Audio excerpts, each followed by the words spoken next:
everyone, welcome. We're so thrilled to have you all here. Thank you, first of all, to all of our panelists. We're so excited to hear what you have to say, but we're really, really honored that you took the time to meet with us and to share your thoughts and your views. Welcome, everyone who's watching, who's listening to this talk, to the Battery Park City for Black Lives Matter hosted Racial Justice Forum. And this time around, it is for our Democratic legislative candidates for 2022. We are so happy, as I've said before, to have them all here, or at least those who were able to attend, because not everyone we invited was able to attend. But for those of you who are here, please, I really just accept our gratitude, and we are really thrilled to see all the great things that will come from tonight. My name is Dr. Anika Camila Molzak, and I am the creator and founder of Race Positive LLC. It's a consulting firm that's really devoted to helping leaders and educators feel equipped and empowered and able to engage others in meaningful conversations around race. And you can learn more about me from my website, which will be available to all of you. And tonight, I have the pleasure of co-moderating this forum with Matthew Fenton, who is the editor of Broadsheet. You'll hear from him in a little bit. Today, we'll be hearing from candidates who are running for various roles and seats in the Lower Manhattan area for State Senate 27, State Assembly 61, 65, and 66. Again, many of the candidates on our call tonight will likely be holding these seats this time next year. And so it's really important for us as a community, as a city, as a state, to not only hear from them, but to come together now to lay the foundation to work collaboratively so we can address issues that are of local importance to us, as well as issues that relate more globally, like race and intersectionality. As I said earlier, we did invite all of the candidates who are running in this year's race on the Democratic side, but not everyone was able to attend. But we are truly grateful for those who were able to attend. This forum, if you're not aware, was sponsored by Battery Park City for Black Lives Matter, and they are available on social media. You can definitely follow them at BPC4BLM on Twitter. And this group is just a really dedicated group of local neighbors and community organizers. They exist in the Lower Manhattan area, and they're very committed to racial and social justice issues. And they desire to just help make their neighborhood, their borough, the city, and of course, our state just a better place for everyone who lives and works here. They are a multiracial crossing across class and gender and ages and sexualities and all the different identity groups. Many of them survived 9/11 or faced 9/11 related illnesses. And they're very interested as well in disability justice, as well as anti-racism. And they've been organizing for many years in many different ways. And although they don't represent or speak for every single person who lives in the Lower Manhattan area, they are committed to doing their part to promote equity and justice for everyone. The purpose of our talk tonight really is to, again, address issues of intersectionality around race and social justice that are often overlooked in the Lower Manhattan area. And I'm now going to pause here and hand it over to Matthew so he can talk about himself and just more about what to expect tonight. Yeah. Welcome. I will keep this brief. My name is Matthew Fenton. I am the editor of a local community newspaper serving Battery Park City and more broadly Lower Manhattan, the Broadsheet. I will be co-moderating tonight's Democratic Legislative Candidates 2022 Forum with Dr. Anika. Thank you to our candidates for joining us tonight. We know that campaigning is a grind, so we appreciate you taking time out. In the interests of full disclosure, I will acknowledge that I am married to one of the candidates who is here tonight. I am tempted to keep you all in suspense about who that is, but let's fess up. Justine is my wife. And to remind New Yorkers why we are here, the New York State primary elections are on 2 separate days this year, June 28th and August 23rd. Early voting begins June 18th for the June 28th primary and August 13th for the August 23rd primary. To learn more, please check out vote.nyc. And with that, I will hand this back to Dr. Anika. Thank you, Matthew. So let's get started. Some of our candidates may have to jump off a little bit early. So just know that if they disappear, it's not because they're not committed. It's just because they have very busy schedules, as Matthew highlighted before. But before we get into the actual questions that we have for you, I just wanted to lay some of the house rules that we've got just to help guide this evening. So we're all starting off on the same foot. We are asking that everyone engage in a manner and in a tone that's quite respectful of each other. I believe that is something that you all inherently possess. And so I'm probably just preaching to the choir, but I'll just say it for posterity's sake, that we all will engage in a manner that is quite kind and respectful. We want to make sure that people are able to speak freely without fear of being interrupted. So really respecting people's ability to finish their thoughts within the time slots given to them. The one caveat, though, is that Matthew and I do reserve the right to jump in if you are going over your allotted time, just because, again, we want to make sure everyone is given the opportunity to speak and to give their own thoughts. As tempting as it might be to launch into any sort of attacks or small digs at your opponents, if any of them happen to be on this call, really know that this is a time for you to speak to the voters, right? This is your opportunity to talk to them about what matters to you and what you believe matters to them, and how your role in this seat could really help get them that thing that's important to them. So really keep your focus on the voters who are listening, who are watching, rather than the people on the other screens near you. And again, as moderators, we do reserve the right to interject or redirect if we feel the need is arising. And in keeping with that, we do ask that you direct your questions to us rather than to each other. So if there is a question or concern or something that you need clarifying, please feel free to direct it to Matthew and to myself. So with that, we will jump right into asking a few questions. In terms of order, we have a bit of an order for how people came into the call, and then we'll reverse it at various times to make sure that there's a mix going on. And our fearless leaders, who you cannot see, will also help us in the chat in case we need to keep tabbies on who isn't going in which order.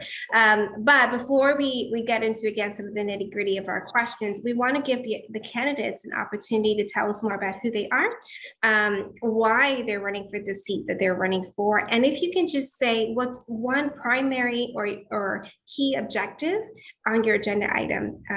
We'd love to hear that. So you have about 2 minutes each to share that information. Again, I'll repeat, tell us who you are, tell us why you're running for the seat that you're running for, and what do you see as a primary objective, or what do you have as a number one objective on your agenda. And so with that, I believe Ryder was the first to join our call. And so we will go with Ryder. Thank you. Thank you. I didn't know my punctuality would put me on the spot, but it is a pleasure to be here. I thank you for hosting this. I thank everyone who's watching for coming. So my name is Ryder Kessler. I'm running for state assembly in the 66th district. I am a born and raised downtown Manhattanite. I was born at St. Vincent's, grew up near Union Square, and I've been in the West Village since college. I did not think I would enter politics. I spent most of my career as a social impact entrepreneur. I started a company called DipJar that helps low-wage service workers collect more credit and debit card tips and helps nonprofits collect credit and debit card donations. And I started this because the shift in how people pay for things like coffee at the coffee shop really hurt low-wage workers with a decline in tips. And that company did great work. I'm very proud of it. We've generated tens of millions of dollars for those folks. But in doing that work, I realized that the problem I thought I was going to solve with more credit card tips was really a large-scale social problem, income inequality, that needed policy solutions. These folks needed a higher minimum wage, they needed a union, they needed their housing and healthcare to be more affordable. And so I decided to move into politics. And for the last 5 years, I've spent that time helping Democrats beat Republicans, because my transition also happened to coincide with the 2016 election. And it was really clear that it was a, God willing, once in a lifetime call to fight for democracy. So I worked on congressional, Senate, and presidential elections and state ledge. And that was really important to help Democrats take back Washington, D.C., but clearly not enough. And New York throws that so much into relief. I've been on community board 2 off and on for the last 3 years. And it has shown me, as COVID has exacerbated and unveiled, that we are facing existential crises. We have the most expensive rental market in the country. We have record rainfall every few weeks. We have the most segregated schools in the country. We need to be doing so much more. I think if I had one thing to say as I wrap, it would be that we need much bolder progressivism for downtown and in Albany to unlock bolder policy solutions to these many interrelated and existential crises. So I'm excited to dig into details as the evening goes on, but I'll stop there for now. Thank you, Ryder. It's almost as if you were looking at the clock because you were perfectly timed. Thank you so much for that intro. Justine, I'd love to hear, oh, see, there goes my timer. I'd love to hear from you. Go for it. Thanks so much, Dr. Anika. Thank you, Matthew. And thank you for that introduction. Yes, I am married to Matthew. My name is Justine Kucha, which makes us a little awkward here. But my name is Justine Kucha. And as most of you know, I am running to represent Battery Park City, North Shore of Staten Island, and FIDI, a sliver of it, for Assembly District 61. And I am here before you today because I really have been a longtime leader in Lower Manhattan. I'm a member of Community Board 1. I'm chair of the Battery Park City Committee. I've been engaged for a long time in activism in Battery Park City and in my neighborhood.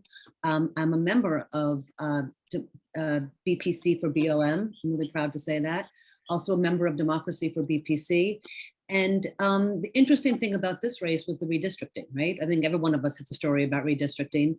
But for me, having Battery Park City, my home, right, being put the North Shore of Staten Island was shocking to begin with. And we all were like, what? How is this going to work? We're so different. And what I have found in the 5-6 months since this has happened, and now I have become so familiar with the folks in the North Shore of Staten Island, it's not that different. We have the same problems with affordability. We have the same problems with access to schools. Different, but same problems with access to transportation. Battery Park City, when I first moved here back in the early 90s, was a bit of a frontier land. And the North Shore of Staten Island can be seen as that. They call themselves the Forgotten Borough. And I guess I'm in this race now, and I'm committed to be in this race to stand up for Battery Park City, like I always have for the past 25 years, but to also stand up for the North Shore of Staten Island, because they need someone who's going to fight for them and someone who's going to stand with them and can offer them a fresh face and a fresh voice for their fight forward into being welcome to the whole world, right? Without being the forgotten borough. Forgotten no more. How's that? Thank you. Perfect. Thank you so much, Justine. I love that you all are so good with time. It's amazing. Great. So you are next up. Go for it.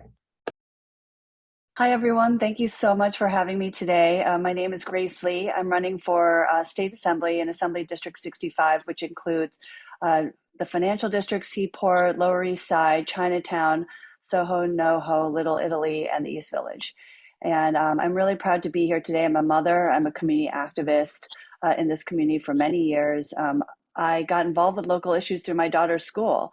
A developer purchased a parking lot across the street and said that they were going to build a luxury tower in front of the school without revealing to the community that the lot used to be the site of the largest thermometer factory in the country. The soil in that lot is contaminated with mercury. And for the last 3 years, I have been organizing as a co-founder of Children First, demanding stricter safety standards on that site. I've since taken my organizing efforts to other parts of the community. I've been working very closely with Black and Brown tenants who are both hearing and speech impaired in the Lower East Side, who have been demanding repairs from a neglectful and abusive landlord. And over the last 2 years of organizing with them, helping them establish a tenant association, we have been able to get elevator repairs and individual repairs to their own building, own apartments, and many other repairs to the building. And you know, the work they have done in this community is a lot about accountability and transparency and making sure that government services really get delivered to the people who need it. And that is why I'm running for office, because government isn't working for so many of us, and we need to make sure that we can really deliver for the people of New York. I have also been doing a lot of work in Chinatown. I have been active on the fight against the mega jail in Chinatown, and I'm really proud of the work across all of the neighborhoods in this district, and want to make sure that I can continue to deliver for this community at the legislative level as well. Thank you. Thank you so much, Grace. Victoria, I apologize. Victoria, you are next. Hi, Dr. Anika and Matthew. Thank you so much for hosting and thank you for having me tonight. So my name is Victoria Fariello. I'm running for State Senate here in District 27, which is now essentially Manhattan below 14th Street. I'm running to give our communities a voice in what happens to them and to bring true affordable housing and healthcare to everyone in our state. And we really do deserve a government that works for all of us.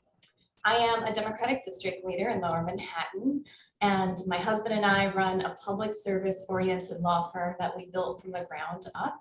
We are raising 4 children in a rental apartment downtown where we've lived for nearly 25 years. And we are deeply rooted in our community. My family immigrated to the US when I was 4 years old. By the time I graduated high school, I moved 13 times. But I always wanted to live in New York, so I eventually just showed up and never left. I stayed through 9/11, I stayed through Sandy, I stayed through COVID.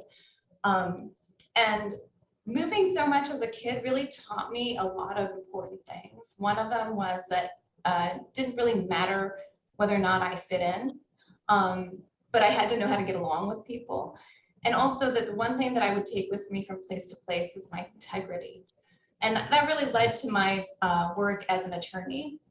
My background as an attorney is in anti-corruption. I have investigated organized crime in New York and in Italy, as well as in corruption in the New York City Department of Buildings.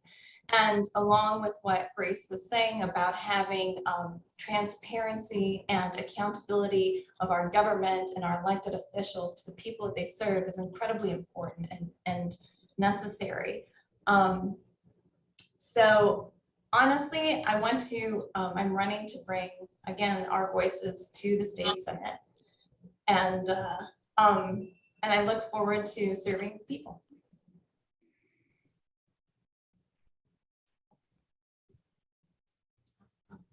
Oh, sorry, I was muted. Thank you so much, Victoria. Deborah, it is now your turn. Thank you. Thanks very much. I am a lifelong New Yorker. I've lived in the West Village my entire adult life, and I grew up in Queens, went to Queens College.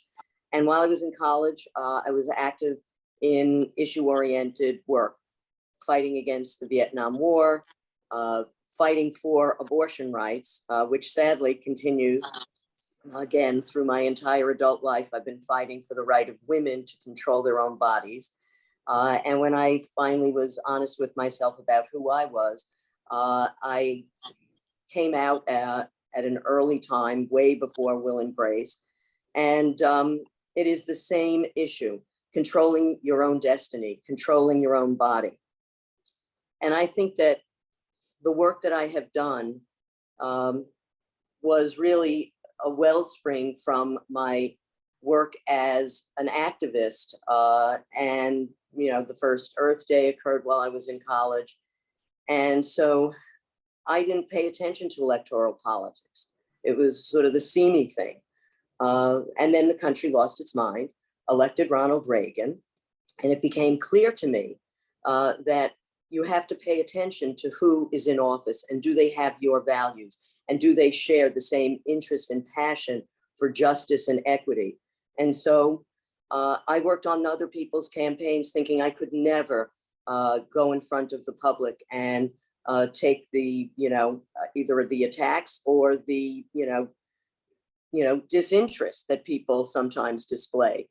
But because I wanted to be clear that the LGBT community should have a seat at the table, that feminists should have a seat at the table, I ran and won a seat, and I have held that seat for many years because of my commitment to fairness, equity, and justice.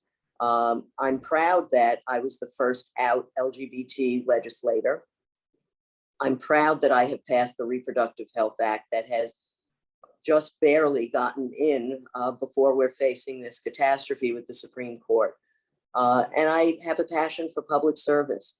And I so want to be reelected because of the work that I've done on ensuring access to higher ed as the chair of higher education, and because I have work that is not yet completed.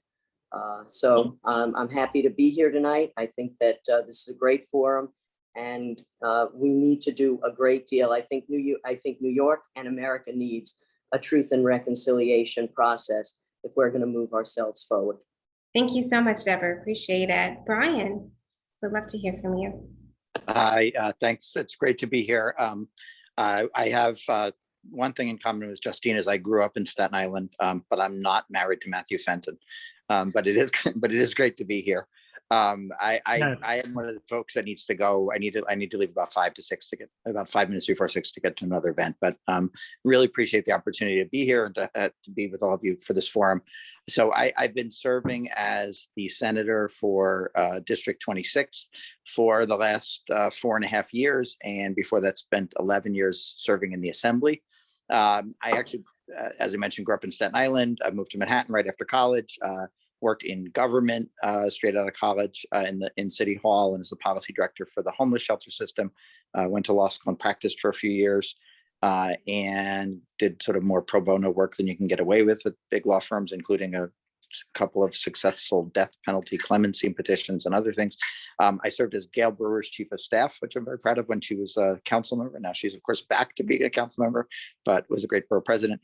And in the legislature, I've really focused a lot on housing issues, on gun violence prevention, and on climate action and environmental justice issues, and on reforming our election laws. For the last few years, I've had the privilege of serving as the Senate Housing Committee chair. We passed literally the strongest tenant protection legislation that's passed anywhere in America in the last half century. In 2019, the Housing Stability and Tenant Protection Act, which I did a lot of the work to craft and get through the legislature. And we've continued that work during the COVID pandemic. We did a 22-month eviction moratorium and foreclosure moratorium. Again, I had to write that legislation and push it through after our prior governor, Andrew Cuomo, declined to continue the moratorium through executive orders. We've also got a $4 billion COVID-19 emergency rental assistance program, which includes a very large infusion of state money, unlike any other state in America, which is just relying on the limited federal funds. We have a lot more work to do. I am motivated by a desire to end the eviction crisis, the affordable housing crisis, and the homelessness crisis that's gripped our city for far too long. They have been exacerbated in many ways during COVID-19, but really they've been with us for a long time. And when I used to work in homelessness, in the Dinkins administration, people actually talked about ending homelessness. And, I've noticed lately we largely stopped doing that. We talk about making the shelters better, relying less on, hotels and congregate settings, but we really do have the means, if we put our mind to it, partly through permanent housing resources and partly through various services and other approaches, to end that crisis and to end the fact that we live in a city where far, far too many people are impoverished by their need to pay their rent. Brian, I'm sorry, but we're going to have to ask you to hold the thought there. Yeah. Yeah, fine. That's perfect. Thanks. Okay. Thank you so much, Brian. Denny, we'll go to you last but not least. Good evening, everybody. Happy to be here. And I know one of my good friends on the host committee, Mariam James. I know you're watching. Hi, Mariam. Look, my name is Denny Salas. I am running to be the next representative of State Assembly District 65. A little bit about me. I'm first generation in this country. My parents are from Dominican Republic. When they came from the DR, they settled right here in the Lower East Side. We're growing up. We grew up pretty poor. We grew up in poverty. My family and I, we used to collect cans for money. And then at that point, my dad decided to look for other opportunities. So we moved to New England. And at that point, it didn't get that much better. We actually almost died in a house fire when someone, in a case of arson, when someone lit our house on fire while we were all inside. At that point, my mom started working 60 hours a week. My dad went back to school, got his GED, then got his college degree. And then after the college, got a job working as a Teamster. At that point, we actually started climbing that socioeconomic ladder and we actually achieved the American dream. And when you look at this particular district, and it's very majority minority, and a lot of immigrants that actually settle right here, still, just like my family did, they're looking to do the exact same thing. And we have knocked on thousands and thousands of doors, spoken to thousands of our neighbors. And I'll tell you, the top issues that we've heard over and over again have been public safety, education, housing, in the economy.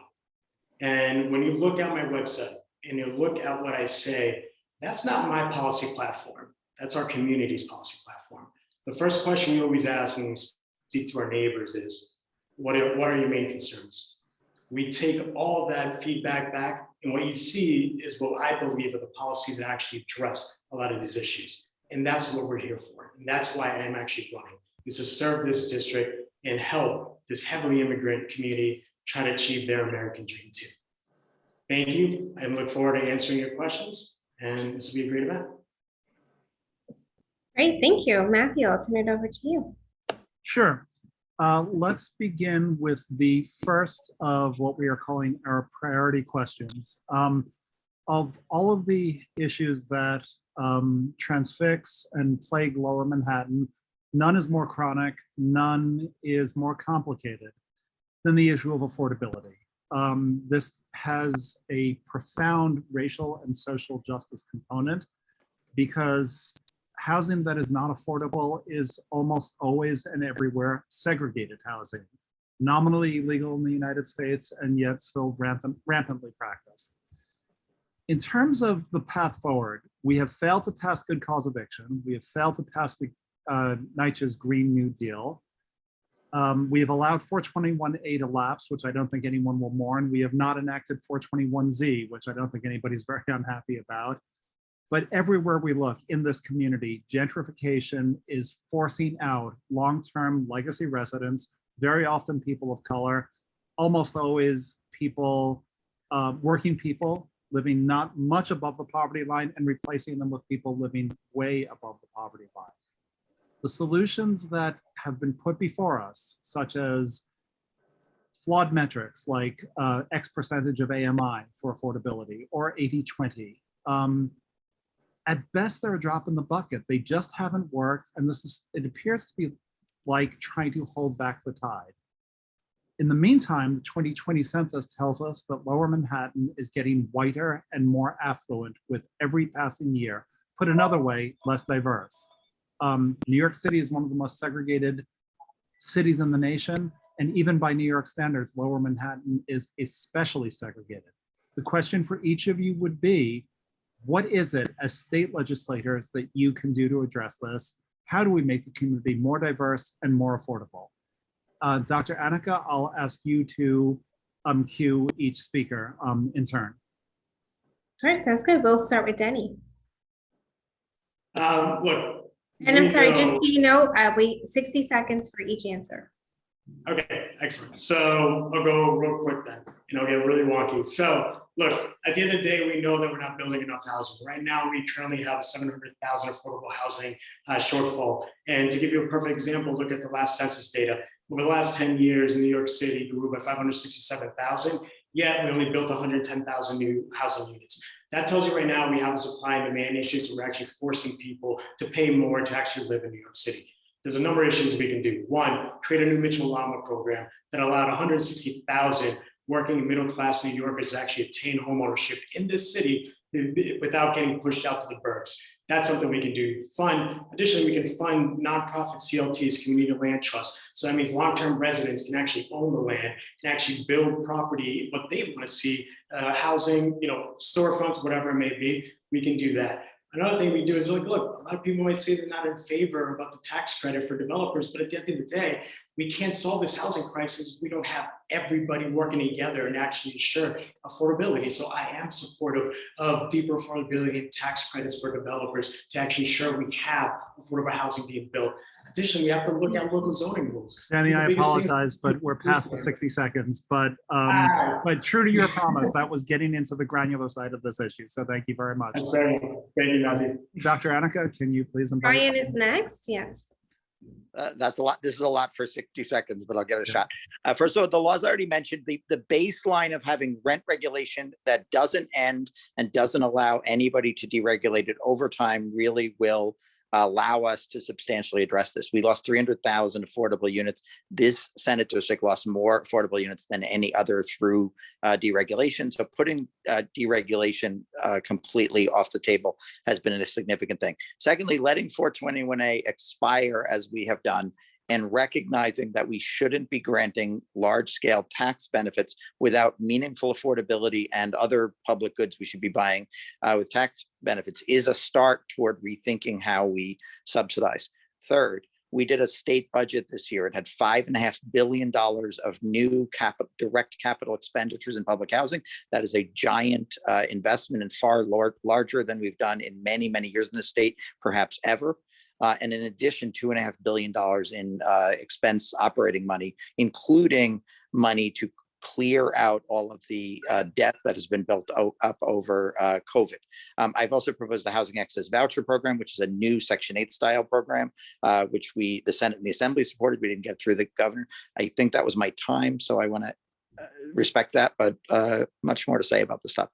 Thank you, Brian. We'd love to hear from you now, Deborah. Well, I think there are several things, aside from what Brian has mentioned in terms of our commitment of state resources. I think that we have to ensure that we change the property tax code in New York City so that rental apartment buildings are not disadvantaged in the tax code, so that they actually become affordable for developers to make rental housing. We also should, in 5 World Trade Center and at 2 Howard Street, use government-owned properties to create truly affordable housing, not 25%, but as close to 100% as possible. Along with Brian, we expanded and need the governor's signature this week to expand SCREE and DREE so that we can keep people in their homes who have lived here. Real estate speculation has undermined us, but with the ability of having older commercial buildings empty, we can use that as a start for building truly affordable housing. And a lot of that commercial space is in downtown. Thank you, Deborah. We'd love to go now to Victoria. Hi, thank you. So, I'm going to start by disagreeing with you, Matthew. You said that, the 80-20 percentage is a drop in the bucket. I would actually argue that it has actually hurt us. It has not only not brought enough affordability, but it's actually the 80% luxury or 75% luxury has driven the cost of living up for everyone. So when we, giving tax abatements to developers is truly problematic, particularly when we don't get the results that we were looking for or hoping for. I'm also going to disagree here with Denny. I don't think it's a supply and demand issue, though I'm not saying that we don't need more housing, but we have hundreds of empty luxury apartments downtown that are not, the developers refuse to drop the rates. And so we're holding hostage these empty apartments when we desperately need them. And this is, and obviously I don't need to tell you, but yes, 5 World Trade Center. And as Deborah said, anytime we have public land, it should either be a park or affordable housing. And that's, there's no question to me about that. So that's how I would bring affordability. Thank you so much, Victoria. Grace, we'd love to hear from you. Thank you. Well, first, I want to just say that housing is a human right and that every single person in New York deserves safe, dignified, affordable housing. And part of that is implementing policies to undo decades of redlining and disenfranchisement. And of course, we have to prevent luxury developments from destroying our communities. And ways that we think about housing and making sure that there's enough affordable housing and everyone has a home is first by protecting tenants and making sure that good cause eviction gets passed next year. We also need to preserve affordable housing, like at Knickerbocker Village, rather than having developers with some of the worst eviction reputations in the state take over some of the most affordable housing in our district. In addition, Deborah and Victoria both said, we need to use government state land to make 100% affordable housing like at 5 World Trade Center. 421A was a completely failed program. It didn't provide real affordability to our communities, and we cannot continue to give corporate giveaways for programs that forego billions of dollars in taxes. And finally, with NYCHA, I just really want to say we need to fund NYCHA and repairs and structure, and I would support a progressive tax structure that taxes ultra wealthy in New York to achieve these goals. Thank you so much, Grace. Justine, we'd love to hear from you. Thank you so much. Sorry about that. I couldn't find my mute button. All right. So with affordability, that is one of the biggest things that I have been fighting for and one of the biggest reasons why I'm in this race. So I agree that the prohibition against eviction without good cause must pass. It has been kicked around in the Assembly and the Senate for too many years and it's gone no place, and it needs to pass because that will keep renters in their home. It does not hurt landlords and it keeps renters in their homes. But on the other side of it, homeowners' property taxes, pilot here in Battery Park City, is also throwing people out of their homes. Whether it's the ground rent in Battery Park City, different discussion, or the pilot, it is throwing homeowners who are middle class and moderate income and even upper middle class out of their homes. I agree with what Victoria was saying about the middle class flight and how you cannot have all these buildings of luxury homes and luxury apartments that sit empty while only giving this token amount of affordable housing. But I take it one step farther. We have to include the middle class. We have to look at ways to preserve them staying in their homes as well, because that is what gives us a well-rounded and well-controlled city. And then another thing, and I know I'm running out of time, people at risk of homelessness, we need to take a step to prevent that. We need to look at kids that are aging out of foster care. We need to look at people who've lost their jobs, and we need to look to see what programs we can put in place to protect them. And I just have to say this about 421A, totally failed plan. Giving gifts and payouts to the Christine, I'm sorry, but developers. we're going to have to wrap up there a little bit. Sorry, yeah, thank you. Thank you. And Ryder, we'd love to hear from you now. Thank you. Yeah, the unaffordability of housing in New York is the defining crisis of our time, citywide and statewide. And it is driving all the other crises. We have median rents in Manhattan over $4,000 now. The status quo is not working, and the solutions we've been trying to pursue aren't enough. We lost 4.5% of our Black population in this city between 2010 and 2020 to displacement. Last year, 100,000 people slept in shelter. 30,000 of them were children because of evictions driven by the unaffordability of housing. This leads to displacement, segregation, homelessness, and sprawl that drives climate emissions. One side of the equation is more supply. We are drastically underbuilt. We built 100,000 units of housing between 2009 and 2018 for 500,000 more people. The vacancy rate in New York in January was 1.7%. Housing abundance is part of it, and progressives like AOC and the Working Families Party, which endorsed me, understand that housing abundance has to be part of the solution. There are bills in the Senate, Senator Hoylman's transit-oriented development for density near transit, Senator May's bill to expedite, streamline the approval of affordable housing developments. We have to do that. We have to legalize basement and garage apartments. We have to convert hotels and office space. We also have to protect renters from eviction right now. That includes good cause eviction. I'm sorry the Housing Access Voucher Program did not get approved in the budget, and that instead we gave $600 million to the billionaire owners of the Buffalo Bills. Our priorities are out of whack, and I think bolder progressive legislators in Albany could get us on the right track. My apologies, Ryder, but we're going to have to pause there and move on to I'll stop there. More on my website.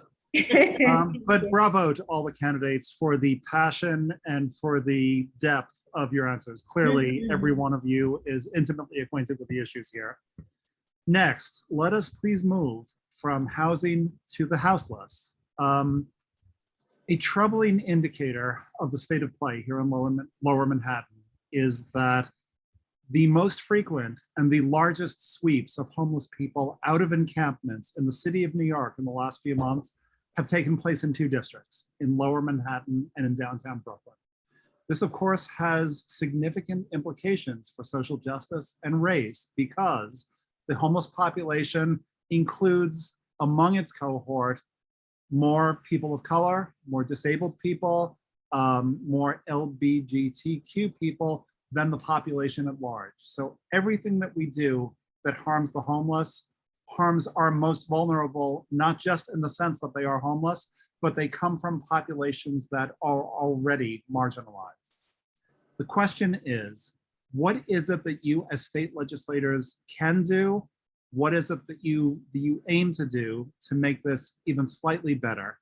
Keeping in mind the frustration, I think, for each of you must be, especially those who are current office holders. It's very, very hard to come up with a solution when there is nothing approaching universal agreement about what a solution looks like. When some of your constituents define solution as make these people disappear, I don't ever want to see one of them again. and others among your constituents define the solution as, let's find a way to make these homeless people formally homeless by giving them homes. There seems to be very, very little room to maneuver. Please address also in your answer the notion that while the city occasionally pays lip service to fair share inter-district, it almost never looks at it intra-district, meaning that within Community District 1 here in Lower Manhattan, there is a significant number of shelters, but they are not evenly distributed. There are many, for example, in Chinatown. There are a handful in Fidei. There are none in Battery Park City, none in Tribeca. Is that an inequity, and does that inequity have to be remedied? And I assume we are now going in reverse. In the initial order, exactly. Right. So Ryder will be our first answer. This is 60 seconds as well, right? Exactly. Go for it. Unfortunately, yes. Well, it's all right. I mean, I think because we talked about housing and the unaffordability thereof is the key, and we can't say housing is a human right if there isn't housing for everyone. But homelessness obviously is a function of that. And as a gay man who understands that 40% of homeless youth are LGBTQ, this is one of the imperative things that we have to do, looking out for the marginalized members of our community, and addressing homelessness is key. I so appreciate the point about fair share. Community District 2 has no shelters right now, and we have to be part of the solution. We have to leverage our privilege, but we have to do it in a smarter way. We know the congregate shelter approach to homelessness does not work. The long-term stay rate of folks brought to congregate shelters is 24%. We know that when offered dignified private shelter options like safe havens, that goes up to 63%. And there's connection to long-term housing, mental health services, drug treatment, and so forth. So sweeping folks off the subway or out of parks and then asking them to go to congregate shelters, which are not safe or dignified, doesn't work. There was a survey of folks who were in private shelters during COVID. They reported over 70% improvement in mental health, physical health, and an over 70% reduction in use of drugs and alcohol. So Thank you, Ryder. We'll have we to need more safe havens as a start, but more housing overall. Chris, Justine. Thank you so much. All right, so this is a lot to say in 1 minute, but so I agree with what Ryder is saying. We need to look for permanent housing solutions. And one way in which to do that is to look at, and I believe that there is floating around with this idea, opening up the hotels as a first step to put people off the street and give them a bathroom, a shower, a bed, and privacy, which means dignity. So that's step one. Another thing to do to address the issue that you raised, this is really quickly, Matthew, about the fair share and how do you integrate the need to house houseless, is to do multi-tiered housing. And it really needs to be, especially in Manhattan and Lower Manhattan, we have these hotels, we have empty office buildings, we have apartment buildings that are sitting vacant because they've got 80% luxury that they can't fill because no one's moving into them because it's too expensive. My answer to that is let's put in very low, moderate, middle, upper middle, and then luxury, okay? 100% affordable World Trade Center, just the middle bracket. But everybody else, we put people so that people are on the same elevator. Thank you, Justine. All right, we'll now go to Grace. Thank you. Yeah, I mean, of course, on the homelessness crisis, we also want to make sure that people do not lose their homes unnecessarily. And again, I want to just reiterate my support for good cause eviction.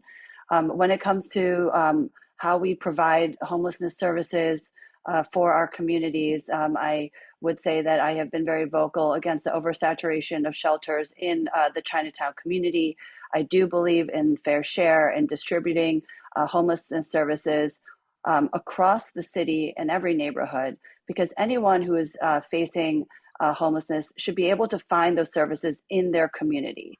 It should be, they should not have to travel to find those. And, you know, I think that absolutely needs to happen. But I do support into providing more shelters, but with wraparound services, as Ryder said. The other thing, you know, that I think is really important is that we keep government accountable. Is a complete failure of policy to try and sweep people who are unhoused off the street, and then for them to not even be willing to go into the shelters that are provided by the city because they are dangerous. because they are dirty. They are not safe places for people to sleep. And so we need to hold government accountable as well. We cannot have operators who are making $1 million off of the city without actually Apologies, providing Grace, but services we're a little bit to over the homeless. 60 seconds. Okay. But thank you very much. Thank you. Thank you so much, Grace. We're now going to go to Victoria. Hi, thank you. So much of what Grace said, I could reiterate. So thank you for taking the time for me. And I do want to say that I also do support good cause eviction. And of course, housing is a huge part of this. And I also want to say that I agree with what Brian was saying before, that we have stopped thinking about how we're going to end homelessness. We're talking about managing it. What we really need to be doing is providing the services that we know have been shown to actually help people get back on their feet and in their homes and starting their families again, having a home and participating in society again. And that means we need to be putting more money into our social services. Housing, of course, is key. And I also support very much converting our hotels into single room occupancies for people who are moving off of the street. They are much safer, as we know, than the shelters. Shelters, we're going to have them for a while, but again, as Grace said, they need absolutely a lot more oversight, a lot more transparency. But in the end, it really comes down to solving the housing crisis and providing the services for people. Thank you so much. Perfect. Deborah. Well, let's be clear. The homelessness problem has been exacerbated by gentrification. We now have more families who are out on the street than what we had, say, 20 years ago. 25,000 kids are part of that homelessness. And we have to be sure that we do things like my pied-à-terre tax that would tax folks who just use it's not their primary residence, but they have a place over $5 million and they come here so where they can stay there when they're going to the theater. So we need to use that money and put it towards supportive housing. Can't take people off of the street and expect them, they go back, if they get housing that is not supportive, they wind up back on the street. So we have to have supportive housing. It works. We can use the both hotels and commercial space to be converted for both affordable and supportive housing. We have drop-in centers. For the last several months, I've been fighting to get Paul's drop-in place on 14th Street open. The city is just incompetent, I think. But this is a place where somebody could take a shower, clean their clothes, get connected to services. And we have to do more to ensure that the contractors with the city, there have been scandal after scandal about how people have feathered their own nest at the expense of the people they should be saving. So, Ms. Deborah, I'm sorry, but we'll have to ask you to pause there. Brian, your turn. Great, thanks. It sounds like there's broad agreement on some of this. I'll try not to be repetitive, but I mentioned at the beginning, these are all interrelated crises: affordability, evictions, and homelessness. We can end evictions as a crisis. Good cause eviction has been talked about a lot. You shouldn't be able to evict people for no good reason. At the same time, people need attorneys to protect their rights. We need to expand what's sometimes called right to counsel. We don't really have genuine right to counsel in New York City. We need to make sure that there are attorneys available when people are facing reductions in basic rights like housing, and especially when they're facing eviction. And the other thing, this bill I mentioned before, and has been mentioned a couple of times, that I wrote in February of 2020 and got broad agreement by the Assembly and the Senate to create housing access vouchers. This is a program that would pay the rent in the way that Section 8 does when someone is facing eviction or is homeless, and ensure that they're not paying more than 30% of their own income toward their housing. We need to expand the housing stock. I passed a bill that I worked on for a year and a half to convert hotels to permanent housing, to make that much easier. It was signed into law by the governor the other day. There are more than 170 hotels that we think now can be easily converted to permanent housing as a result of that legislation. The city is very, very interested in pursuing this process. And I agree with everybody said about needing more services and other things as a critical part. Denny, we'd love to hear from you now. Yes, thank you. And I'll work in reverse order. First, to Matthew's question about the concentration of shelters in working class communities.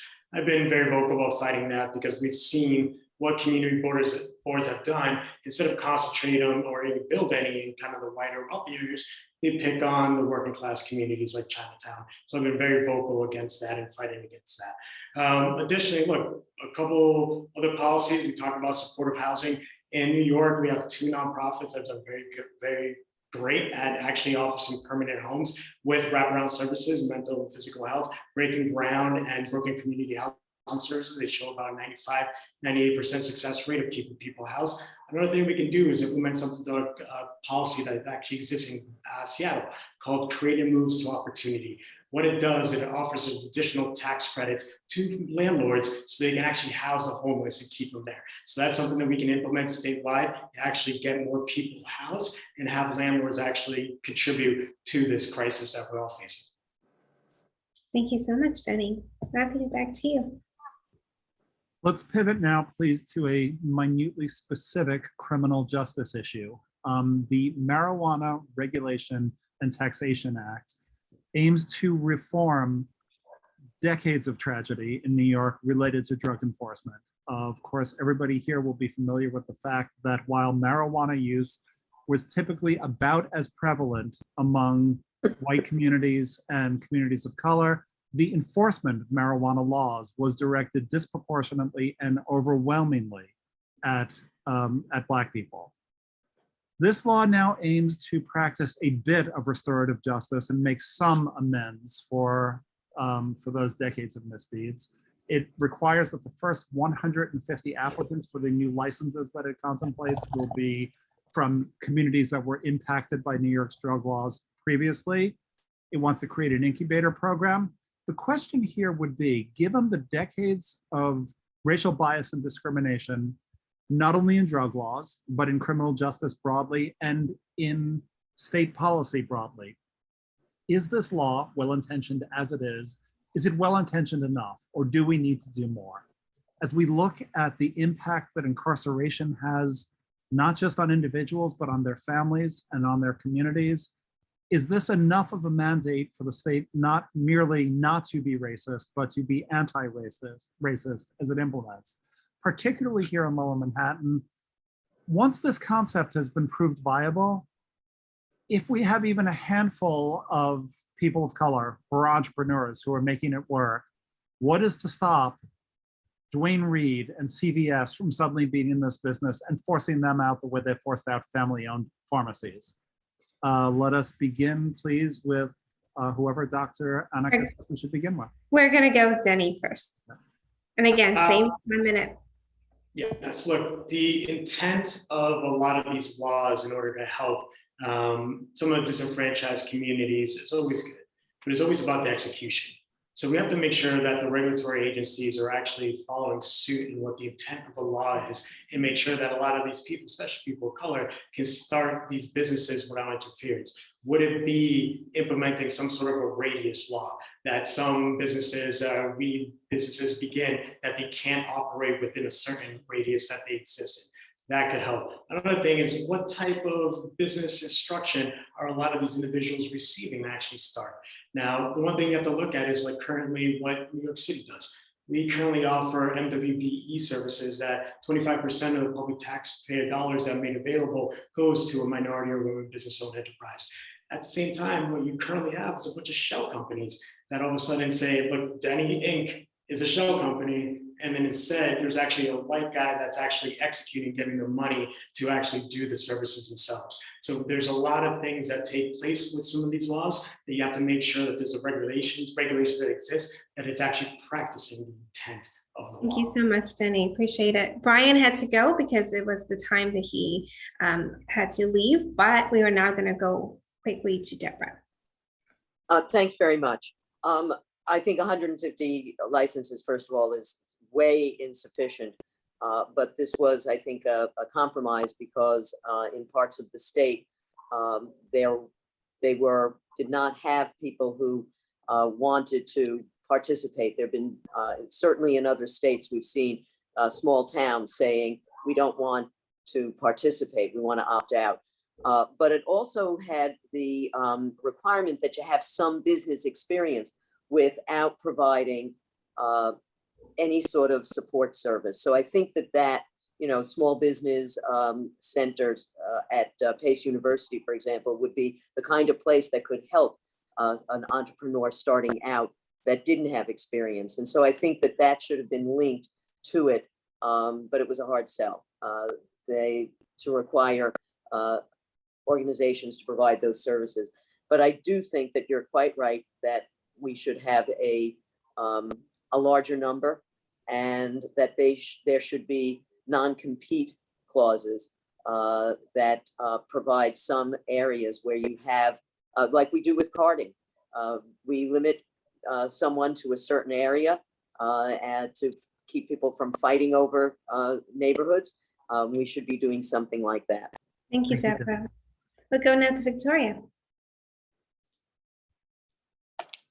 Hi, thank you. So I do think obviously the laws are a great first step, and it's offering an opportunity for people to open up stores and small businesses. But as I've spoken with so many small businesses recently, it's the bureaucracy of the system in order to not only start up and get to pull it together and get going, but then to maintain it.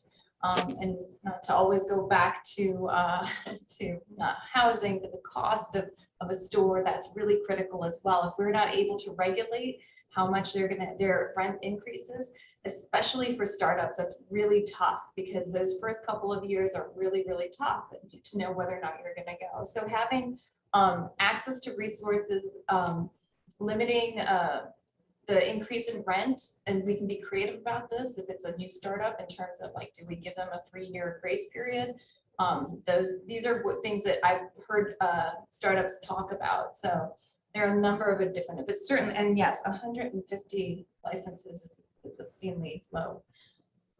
Thank you so much, Victoria. Grace, I know that you have to go after this question, but thank you so much for being here, and it's now your turn. Yeah, I reiterate again, yeah, this is a great first step, but again, it's about implementation. As someone who has run a small business before, the financial onus of running a small business, especially one with inventory, which requires a lot of working capital, can be incredibly difficult for someone who doesn't have access to finances, especially particularly in the Black and Brown community. I'm going to roll in something from another question because I won't be able to answer it, but there is an incredible book called The Color of Money that talks about how Black communities have been systematically disenfranchised from banks and accessing finance because of the color of their skin and because of systemic racism in our country. And so I would be very supportive of a public banking system that would help to support entrepreneurs of color, to help them, provide them good access to loans and grants to help them and support them in their small business endeavors and other services like that, to really make sure that these business owners not only get the licenses, but they are successful when they receive those licenses. Thank you so much, Grace. Appreciate it. And that is a great book. I have read it as well. Justine, we'll go to you. Thank you so much. Everybody who spoke ahead of me here has pretty much said a lot of things that I was going to say, so that's lovely. Thank you. Couple of points, though. I think, and I agree with, 150 licenses is way too low, so yes. One way in which to control the number of stores and where they're located is through zoning, and through licensing matters. So, for example, liquor stores, there is a limit and a cap that no one's allowed to own a chain of liquor stores. So that would be a cap on the LLCs or whatever the kind of the person masquerading as a person of color or whatever coming in and taking over. That could be challenged and tracked.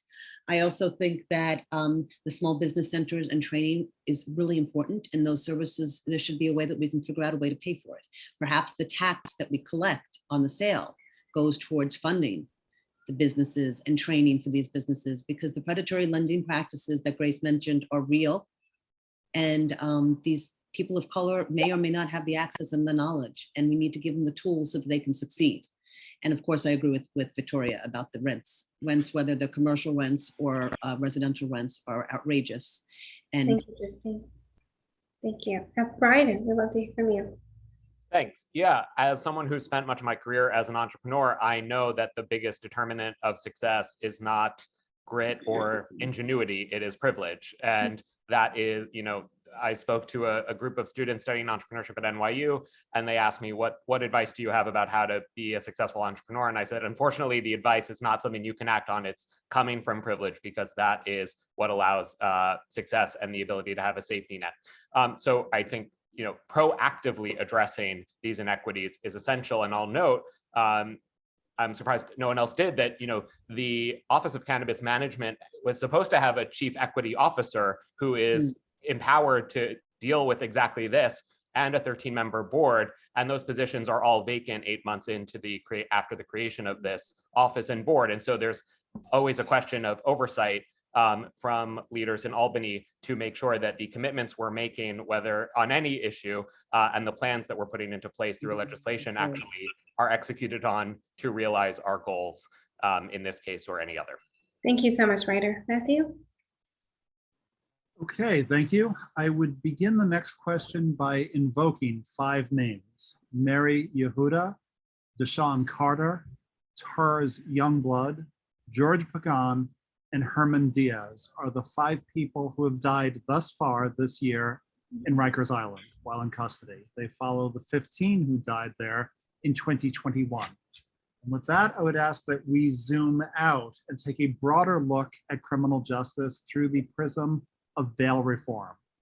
Bail reform was something that it was easy for elected officials or aspiring elected officials to support circa 2020, when everybody agreed that the criminal justice system was rampantly racist and we had to do something about it.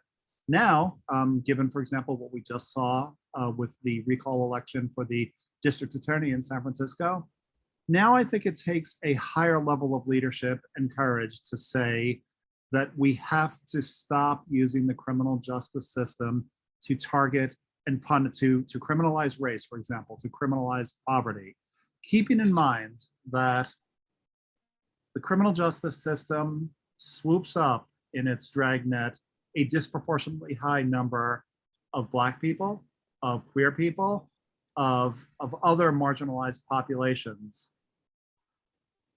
And also asking you to address the issue of the proposed mega jail in Lower Manhattan.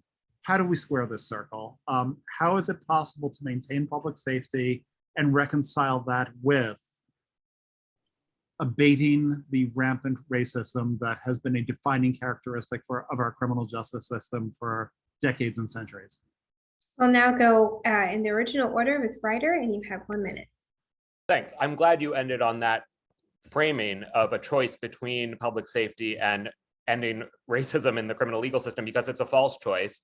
And we know that more pretrial detention leads to more violence, not less. And so it is unconscionable that New York legislators rolled back bail reform in this past session. We know that Black and Latinx New Yorkers are 52% of the population, but 90% of jail admissions. And Rikers is a place where we are sending folks to die. It is unconscionable, and we must do more to decarcerate. And I'm so frustrated that bail reform rollbacks were voted on in this last session. It just is a given to fear mongering.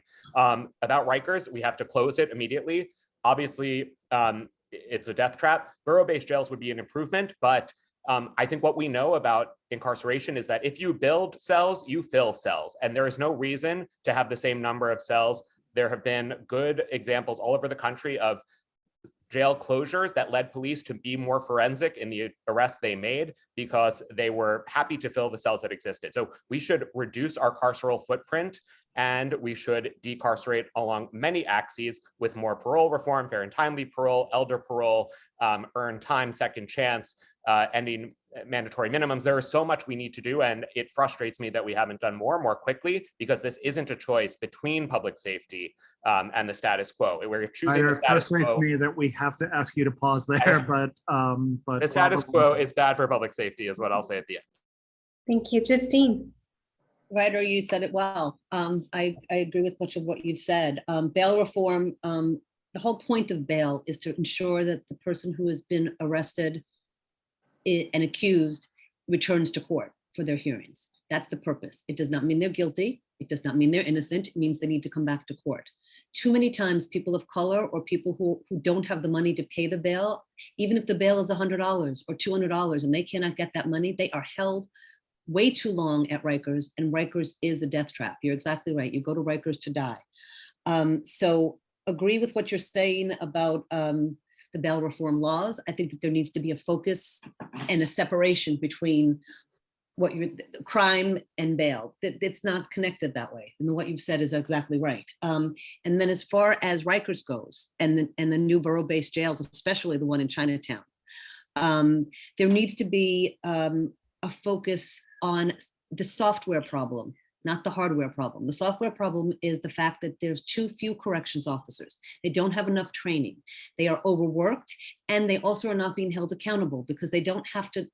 There's a constant stream of people calling in sick with no accountability, and that puts more pressure and burden on the officers that do, corrections officers that do show up, which puts them at risk, and then puts the people who they are housed there, whatever the proper term is. My apologies, but we're a little bit past the time. No problem. Thank you.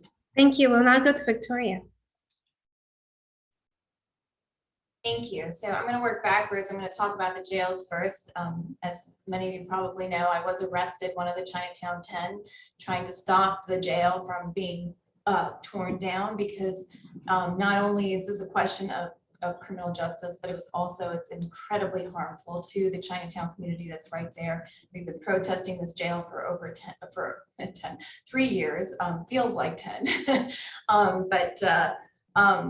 And this morning I was at a press conference with our city council member, Chris Marte, and Jan Lee, who is a part of the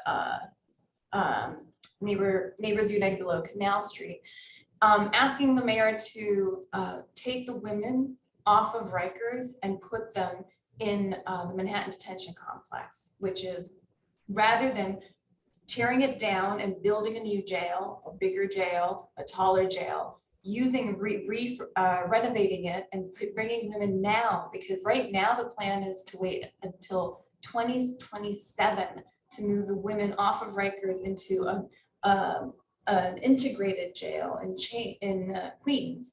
So we don't have time, like you said. I mean, it was just 3 weeks ago that Mary Yehuda passed away at Rikers. This is not okay. We have to close.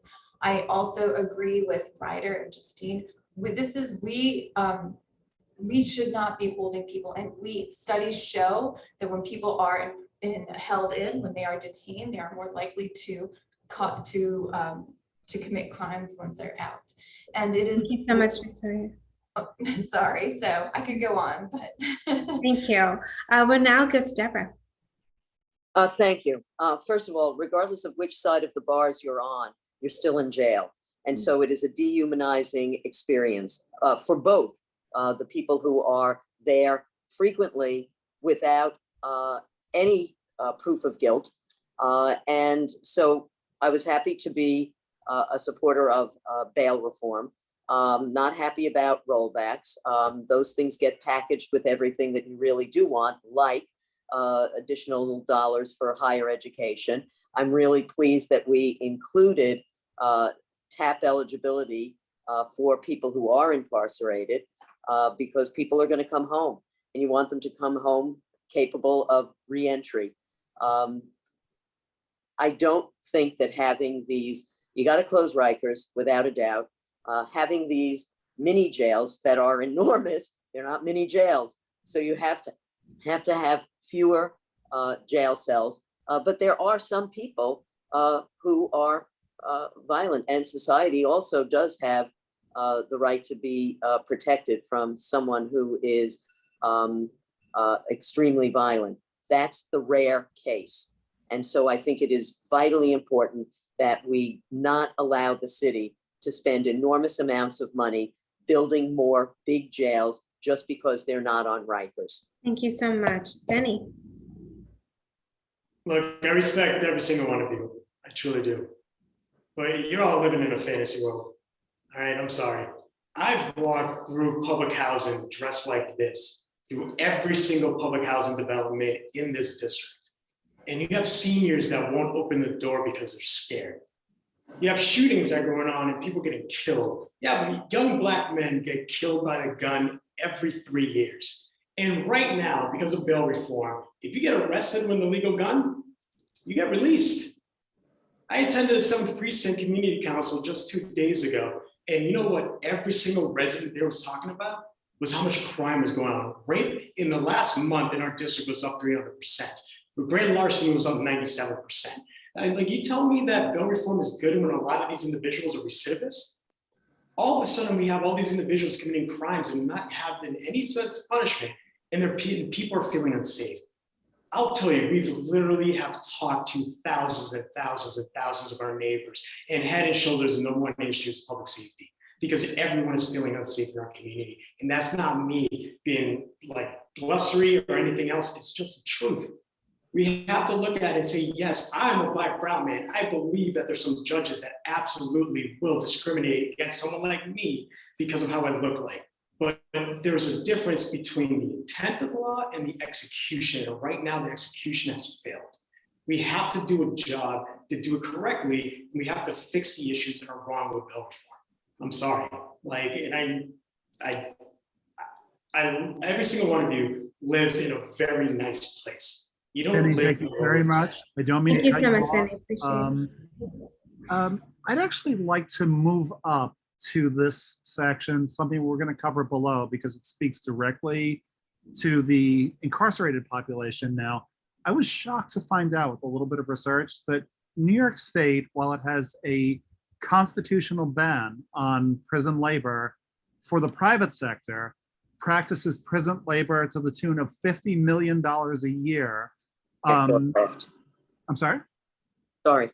In Corecraft. which, incarcerated people are working for as little as 16 cents an hour. And this is perceived to be such a success that the governor wants to repeal the existing constitutional ban on prison labor for the private sector and expand the program. Right now, that company, Corecraft, sells only to other government customers within the state. The governor would like to see it ramped up so that she can sell products made by prisoners earning 16 cents an hour to private sector companies. I would love if each of you are willing to weigh in on what you think of that. Denny, you have the floor. Denny, I think you might be muted. Look, I'm just going to continue saying one thing about bail reform, and I'll get to the answer. We also have to look at what's occurred in our district too. We have 2 pharmacies that just closed because of shoplifting, and it became so unprofitable. So you have a lot of seniors now that can't even get their medication, that they go further and further away. You have to look at what the real effects are of this. Now, I'm talking about wages, everything Denny, I'm going to else. stop you there. What you're saying is very, very important. But in fairness to the other candidates, we'd have to give them all more time on the previous question as well. But if you're pivoting now to prison labor, yes, please continue. Yeah, absolutely. Look, right now, what we have to look at is making sure that people are getting paid what they're worth and maybe establish a minimum wage within even prison labor. And that's something to make sure that they can actually phone their family, because right now what they do in prisons, they actually charge, especially for-profit prisons, that they charge these ridiculous amount of prices, even per minute, to call your family members or to buy a snack or to buy something like that. So what we have to do is make sure that people are getting paid what they're worth, just like the rest of the state is when we establish these minimum wage laws. Thank you so much, Denny. We're going to go now to Deborah.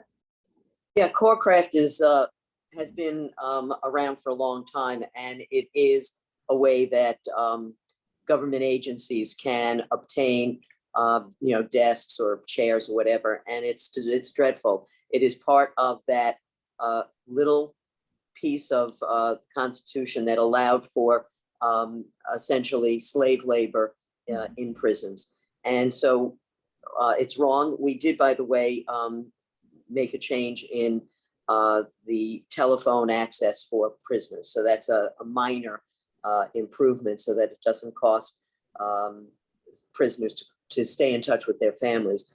But certainly we should not be expanding Corecraft. I would like to see actually developing skills so that you know how to build things, so that you know how to make things is one thing, but you shouldn't be doing it essentially as slave labor. So definitely not to the private sector, and really not to the public sector either, unless it's paid for at a regular rate and the people who are doing the work are actually getting some money so that they, when they are released, they actually have some resources. Thank you, Deborah.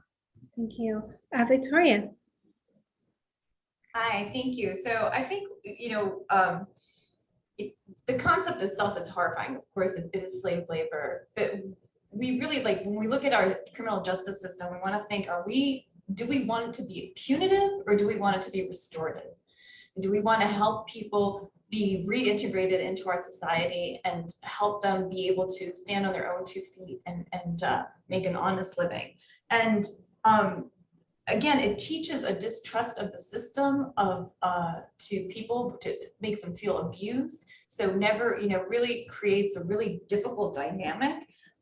So I agree with what Deborah was saying. If they're actually being paid honest wages, then that's a wonderful thing, because they're actually able to maybe have a little something when they leave and when they actually re-enter the system. There are lots of programs where they're teaching now people while incarcerated that different skills so when they come out they have stuff.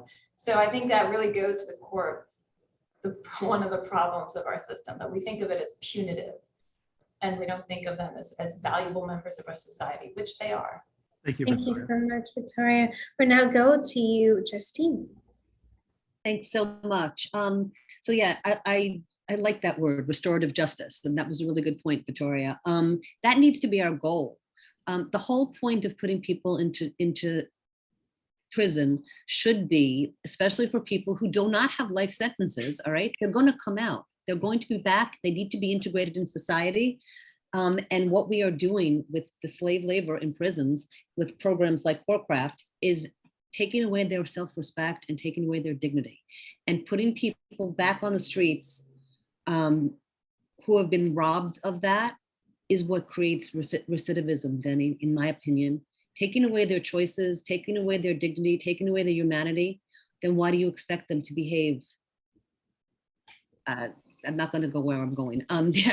But I find it unconscionable that we are paying nothing or minimum. We need to do minimum wage.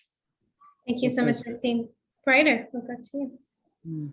Thanks. Yeah, I think needless to say, this program is awful and should not happen. And the point of incarceration is not cheap labor. It is public safety, and we are not achieving our goals under the status quo. Mass incarceration is the moral scandal of our time, and it is very frustrating, as I find myself frustrated a lot this evening, because we have a democratically controlled assembly, Senate, and a Democratic governor, and yet we maintain this status quo where New York in 2019 spent $18.2 billion on police, jails, prison, probation, prosecution, and parole, and we spent 6.2, a third of that, on mental health, public health, youth programs, social services, recreation, elder services. Imagine if we turn the dial. This is about public safety. And what's actually tough on crime is making investments that make our communities safer. And we know there is a much higher return on investment of investing in youth employment and improvements to physical infrastructure in every neighborhood and healthcare and housing. That's tough on crime because those investments reduce violence and they make communities safer and they provide every community with dignity. So thanks. That's great. Thank you so much. Matthew? Let's now please transition from the issue of people who are incarcerated being paid next to nothing to people who are not incarcerated being paid next to nothing. A great deal of attention has focused, somewhat belatedly, but in the last couple of years, on home healthcare workers, who in many cases are called upon to work a 24-hour day and are compensated at an hourly rate that is itself rather anemic for much less than 24 hours. Some estimates project that just home healthcare workers in Lower Manhattan are owed as much as $90 million in back wages. This issue cuts across not only racial lines, but gender lines, because the preponderance of home healthcare workers are women. and also speaks to another marginalized community, recent immigrants, in some cases illegal immigrants, who feel that they have no recourse to the courts and are therefore ripe to be victimized and exploited at will by anybody who wishes to take advantage of them. As a state legislator, how will those of you who are now in office, or would those of you who seek to be in office, address this situation? We're going to start with Ryder. Sure. Yeah, I think you're absolutely right about the problem. And I would add another element beyond the fact that this is a women's issue and an immigrant issue. It's also a disability justice issue, because the question is folks who disproportionately rely on these home health care workers who are underpaid. And a lot of disabled New Yorkers do, and it's part of a broader set of interrelated crises that are not fully addressed. So the Fair Pay for Home Care Act would address this to some extent, and is another thing that our Democratic legislature hasn't yet been able to undertake. And I would use my time to connect this to other issues related to underpayment. There is still a sub-minimum wage for disabled New Yorkers. There's still a sub-minimum wage for tipped New Yorkers, like the kinds I started my company to help. We have to end all of those sub-minimum wages and augment wages when we have a crisis of underserved communities like those relying on home healthcare workers. So there's much to be done, and a more progressive legislature could get it done. And I'll stop there. Thank you so much, Justine. Ryder, I would agree with you. I think the Fair Pay for Home Care Act is essential to get passed because it protects both the home health care worker and the person who's being taken care of. It is such an act of love taking care of people who are disabled, people who are elderly, and people who are doing this a lot of the time are underpaid, overworked, and we need to correct that and address it. And the people in the interim there that are getting wealthy are the agencies that are hiring them, right? I guess, and that is something we can do, and we can legislate. And as you said, a more liberal and progressive legislature on both sides will make a difference. And I think that's something we need to push for. And I like your intersectionality of the disability issue, as well as the home healthcare aid and the immigration issue and the gender issue and everything else. So that was a really, really well thought through process. Thank you. Thank you so much. When I go to Victoria. Hi, thank you. So this one is really near and dear to my heart. I have been with the home attendant workers. I've been rallying with them. I have been on their picket lines. I've worked with them. And I am furious that we haven't been able to pass fair pay and the 24 hours, but even more so that we give a pass to these organizations that have actually taken advantage of these loopholes and have abused these workers. They should not be getting any more state money. It's enough. I mean, the state may allow it, but that doesn't mean you have to take advantage of it. And it infuriates me that we haven't done that. So we need to pass these laws, and we need to give also the workers whose wages have been stolen a path to recovering those wages. You know, recently there was a settlement where home attendant workers the payout will come out to about $300 a piece when they have lost tens of thousands of dollars, in some cases over $200,000 worth of hours of work. Think about that. Think of how many hours of minimum wage that you have to work in order to make $200,000. And these women have been robbed of those. It infuriates me, and we absolutely should be addressing this. Thank you so much, Victoria. Deborah? Yes, well, aside from being supportive of home care for all, it is a federal rule that the state observes that allows for the 24-hour, the disgraceful 24-hour and paid for only 13 hours. It's just mind-boggling. But again, since it's primarily been women who've been doing that work, I suppose I should not be surprised that is still in place. Chris Marte and I worked on a discussion with our local home care agency, and 1199 has been in arbitration with home care agencies and obtained a settlement which will provide some relief for some of those home care workers who in fact have been, in my humble opinion, stiffed, but not to the extent that they in fact deserve. So we have to make that change. And the way in which we fund healthcare in general is ass backwards. So we have a lot of work to do in that area. Some of these issues didn't get the play that they needed at the end of the session, in part because we were diverted to serious gun matters and also to the reproductive services issues that arose really at the very end of session. And so some of these things I hope will be what we start with and complete in the next session.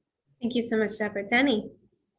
Yeah, I've been very supportive of changing the law to either 2 12-hour shifts, even 3 8-hour shifts. I've attended several rallies, I've been there as well, supporting our home healthcare workers. So that's something I will certainly push when I get up to Albany.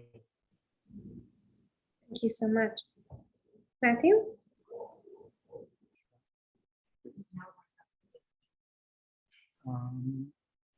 Do we have time for additional questions, or would you move on to the next part of the program?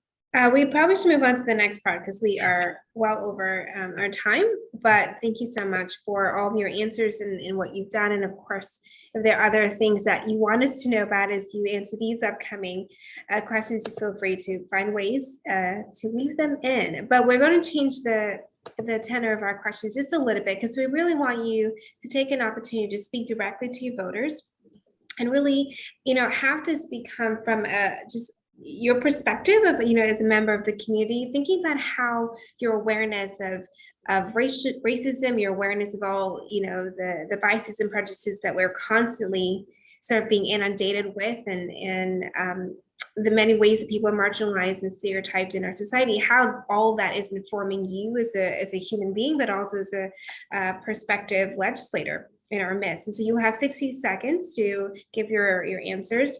But the first question that I have for you is, what is an important intersectional racial social justice issue that you believe is currently facing Lower Manhattan today? And what would you like to do to address it? And we will start going in the reverse order. We'll start with Denny. I think I would need a little bit longer than a minute to answer that one, but look, I kind of know what racism is like. I grew up with some of it. I know exactly the experiences that we've seen, just how it affects Black and brown communities and Asian communities. But the one thing that we have to do is ensure that a lot of our communities, especially in minority communities, have opportunity. We know there's a lot of issues from cradle to grave that come up to ensure that there's always these barricades that prevent a lot of us from actually achieving our American dream or actually reaching success. So we have to start early on. One thing that I call for, at least in the policy platform, is ensuring that our kids get exposed to various different industries early on. For example, we live in New York City. We literally have every industry known to man right here in our city. Why aren't we offering or having those professionals develop these after school programs so our young kids get exposed early on so they can actually, learn something, actually get exposed to stuff that they want to actually do in their lives. Hopefully by the time they graduate high school or college, they'll be all set and they have the pathway to actually achieve their dreams and actually work in the field and the industry that they want to do. So thank you so much, Denny. Appreciate that. And you did great on time. So well done. We're gonna go now to I got a little confused here because Brian is no longer here. So after Denny, it was Deborah. Please go. Well, obviously, I agree that education is the gateway. It has been for generations, and our education system is very segregated. And while there have been some efforts to make changes in that, they have not been particularly successful. What we have done is to at least make colleges more available and more accessible. And we've done that by adding a great deal more money to both SUNY and CUNY. But most importantly, we've expanded our opportunity programs. These are programs that admit students who are educationally and academically disadvantaged. They get additional support services. They graduate at a higher rate than the students who have been accepted based on their academic achievement. And the thing I'm proudest of is having initiated the Foster Youth Success Initiative. Again, it's an opportunity program that provides support services to ensure that, and we've now had thousands of foster youth into the program. And I think that begins to level the playing field. Education has been the gateway for generations of immigrants, and obviously providing part-time TAP for the first time will enable a lot more students to be able to go to college because they also have to work. And we've added $3 billion to subsidize childcare, which will really help women be able to go to school or to take a job and not worry about what's happening with their children. Deborah, we have to ask you to pause there. I'm sorry. Thank you so much, Deborah. We'll go to you, Victoria. Thank you. Yeah, a minute's really tough. So I'll stick to my platform because it's nice and easy. Housing obviously is critical. 5 World Trade Center is a question of social and racial justice. We have, the site is at a very resource-rich neighborhood. We have access to beautiful parks, wonderful schools, on top of a transportation hub, walks from all types of jobs at Wall Street as well as in at the Civic Center. So honestly, truly, housing is critical. Healthcare is another one. It's a huge financial burden on so many of us, and keeps people behind, keeps them from actually being able to do the jobs or to go to jobs if they aren't able to take care of their health.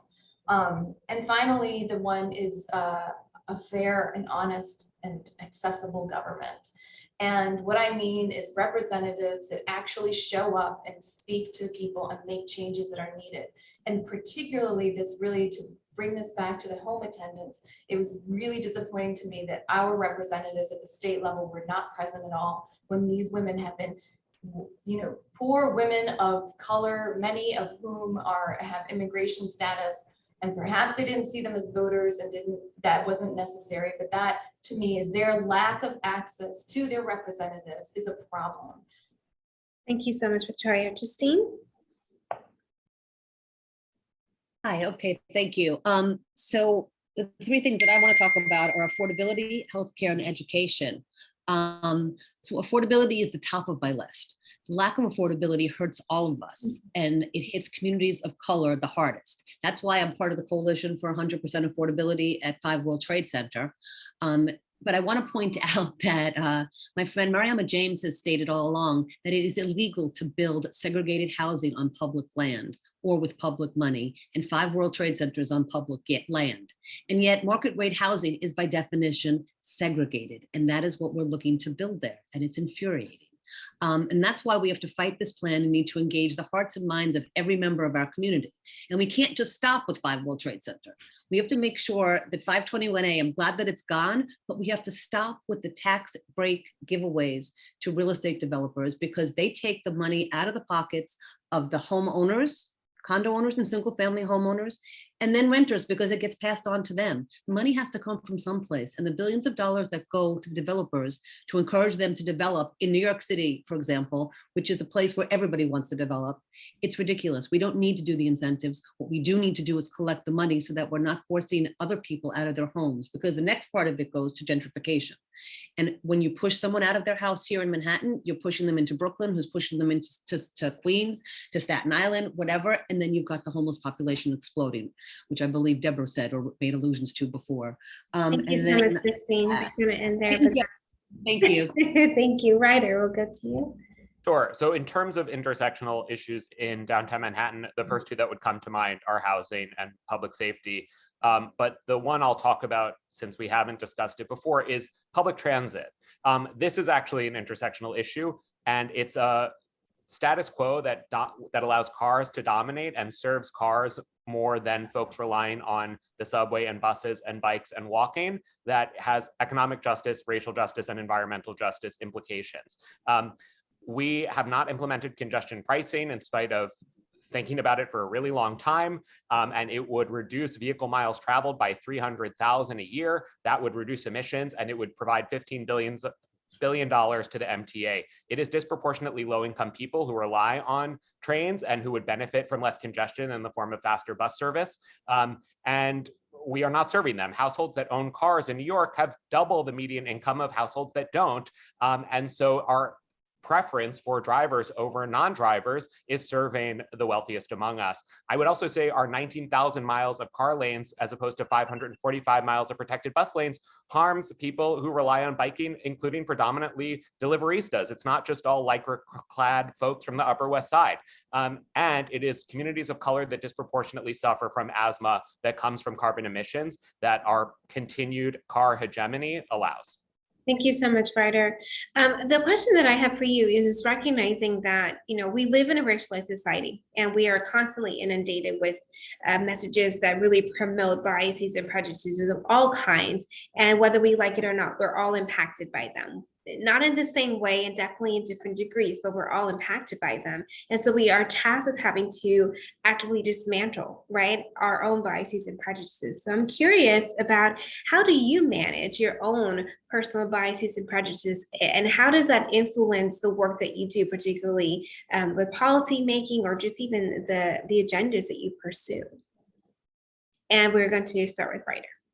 Yeah, I think it's a function of two things. One is centering marginalized voices, and two is leveraging privilege in service of marginalized communities. And that's true whether it is listening to advocates from groups like Vocal NYC about public safety, or Cuff Action about housing, or Citizen Action New York about what policy issues are most needed in marginalized communities. Because here in the West Village and the 66th Assembly District, we might not have full visibility, even though here in our district, we also are 26% non-white and have a lot of 70% of folks rent. There's a lot of need here, but in terms of driving that policy decision and understanding what might be in blind spots as folks who are coming from a more privileged background, it's really important to center that and then leverage our privilege, whether it's as a white man or as an affluent district in the state legislature, on behalf of those who are more marginalized.